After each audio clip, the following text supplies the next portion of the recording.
city that doesn't really focus on policing, but focuses on the actual needs of the community and really addresses structural issues, particularly as we're talking about safety issues, community safety, and really talking about health and what does it mean to live in a safe environment. The effort to raise the NYPD police force, which is the largest police force in the country, has one of the largest police to citizen ratios in the country, is an international force that's recognized around the country as one of the strongest police forces. What was rumored as the 7th largest military in the world.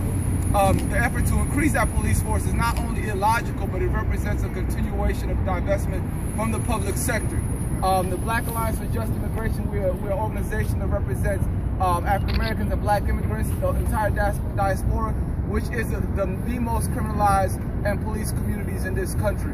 So when we really begin to think about policing, the increasing of police force, whether we're talking about broken windows or its new rebranding as community policing, it reflects an assault on these communities.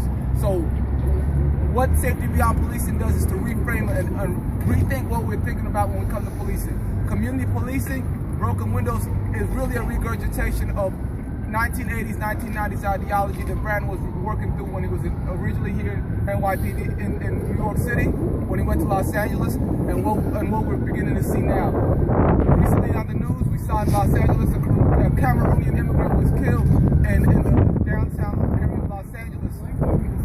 And what we want to highlight in commemorating his death and the memorial is to really begin to reflect and really bring and push an understanding of what his death means in relation to what policing does.